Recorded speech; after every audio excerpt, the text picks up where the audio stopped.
भाइयों, ध्यान पूर्वक से सुनने की जरूरत है। आपको मैं ये पैगाम, ये मैसेज, ये संदेश देकर जाना चाहता। अकाबिरीन की मौजूदगी में आज 26 जनवरी और 15 अगस्त के मौके पर मिलजुल कर झंडा न फहराने की वजह से कुछ लोग हमें गद्दार कहते हैं, गद्दार वतन कहते हैं। आज मैं आप हजरात को ये संदेश देकर जाना चाहता कि मुसलमानों, 26 जनवरी और 15 अगस्त के मौके पर जिस नेहरू और पटेल का तज़किरा किया जाता, उस नेहरू और पटेल ने हिंदुस्तान को आजाद नहीं किया। जिससे हिंदुस्तान छीना गया था वही उसके पीछे पड़े थे। हिंदुस्तान हम मुसलमानों से छीना गया था। इसलिए आप सबको मैं यह आदेश बड़े प्रेम के साथ देता हूं कि 26 जनवरी और 15 अगस्त के मौके पर मिलजुल कर झंडा फहराया करो, अपने पुरखों की याद ताजा किया करो और अपने पुरखों के नाम का नारा लगाया करो। आज जिस नेहरू और पटेल का तज़किरा किया जाता, उस नेहरू और पटेल ने हिंदुस्तान को आजाद नहीं किया। अगर हिंदुस्तान को आजाद किया है तो हाफिज जामिन शहीद ने अपनी कनपटी पर गोली लगवाकर हिंदुस्तान को आजाद किया है। अगर हिंदुस्तान को आजाद किया है, बालाकोट की पहाड़ पर सैयद अहमद शहीद ने अपनी जान का नजराना पेश करके हिंदुस्तान को आजाद किया है। अगर हिंदुस्तान को आजाद किया है, बालाकोट की पहाड़ पर शाह इस्माइल शहीद ने अपनी जान का नजराना पेश करके हिंदुस्तान को आजाद किया है। अगर हिंदुस्तान को आजाद किया है, मोहम्मद अली जौहर ने बेशुमार कुर्बानियां पेश करके हिंदुस्तान को आजाद किया है। अगर हिंदुस्तान को आजाद किया है, मौलाना अबुल कलाम आजाद ने हिंदुस्तान को आजाद किया है। अगर हिंदुस्तान को आजाद किया है, शेखुल इस्लाम हजरत मौलाना हुसैन अहमद मदनी ने हिंदुस्तान को आजाद किया है। अगर हिंदुस्तान को आजाद किया है, हुज्जतुल इस्लाम हजरत मौलाना कासिम नानोतवी ने हिंदुस्तान को आजाद किया है। अगर हिंदुस्तान को आजाद किया है, मुफ्ती आजम मुफ्ती किफायतुल्लाह ने हिंदुस्तान को आजाद किया है। अगर हिंदुस्तान को आजाद किया है, मीर अब्दुल हमीद ने हिंदुस्तान को आजाद किया है। अगर हिंदुस्तान को आजाद किया है, भगत सिंह ने हिंदुस्तान को आजाद किया है। अगर हिंदुस्तान को आजाद किया है, मौलाना अबुल कलाम आजाद ने हिंदुस्तान को आजाद किया है। अगर हिंदुस्तान को आजाद किया है, इमामुल खुतबा सैयद अताउल्लाह शाह बुखारी ने हिंदुस्तान को आजाद किया है। अगर हिंदुस्तान को आजाद किया है, टीपू सुल्तान शहीद ने अपनी जान का नजराना पेश करके हिंदुस्तान को आजाद किया है।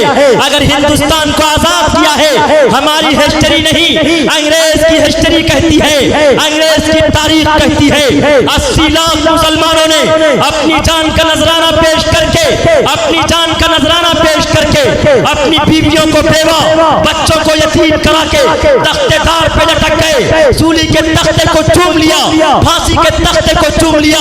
खुदा की कसम, शामली के मैदान से लेकर थाना भवन तक, थाना भवन से लेकर शामली के मैदान तक, शामली के मैदान से लेकर दिल्ली के चांदनी चौक तक, दिल्ली के चांदनी चौक से लेकर खैबर तक, खैबर से लेकर बालाकोट की पहाड़ तक कोई ऐसा दरख्त न था जिस पर हम उलमा की, मशाइख की, मुसलमानों की गर्दनें लटकी हुई ना हो, जिन्होंने अपनी जान का नजराना पेश करके हिंदुस्तान को कभी दिल्ली की जामे मस्जिद अता किया, जिन्होंने अपनी जान का नजराना पेश करके कभी हिंदुस्तान को लाल किला अता किया, जिन्होंने अपनी जान का नजराना पेश करके कभी हिंदुस्तान को कुतुब मीनार की बुलंदी दी, जिन्होंने अपनी जान का नजराना पेश करके औरतों की सम्मान की बात करने वालों, जिन्होंने अपनी जान का नजराना पेश करके हिंदुस्तान को मोहब्बत का गिफ्ट ताजमहल पेश किया है, और जिन्होंने अपनी जान का नजराना पेश करके हिंदुस्तान को सोने की चिड़िया अता किया,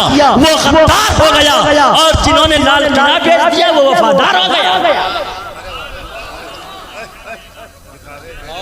हिंदू मुस्लिम भाइयों, सारे जहां से अच्छा हिंदुस्तान हमारा, बुलबुल है हम चमन हैं, ये गुलसिता हमारा, मजहब नहीं सिखाता आपस में बैर रखना, हिंदी है हम वतन हैं, हिंदुस्तान हमारा। हमसे तुम कुर्बानी, हमसे तुम देशभक्ति की तारीख मांगते हो, जो 26 जनवरी और 15 अगस्त के मौके पर झंडा भी नहीं फहराते। अरे हमसे तुम देशभक्ति की सनद मांगते हो। मुझे देशभक्ति का पाठ पढ़ाने की जरूरत नहीं है, तुम तुम पेश करो, तुम्हारे पास देशभक्ति की क्या सबूत है? देशभक्ति का क्या सबूत है? तुम पेश करो, तुम्हारे पास देशभक्ति की क्या दलील है? हम मुसलमानों से देशभक्ति की दलील मत मांगो, इसलिए कि देशभक्ति का सबूत, देशभक्ति की दलील दारुल उलूम के तराने में भी मौजूद है। अकाबरीन बैठे हुए हैं।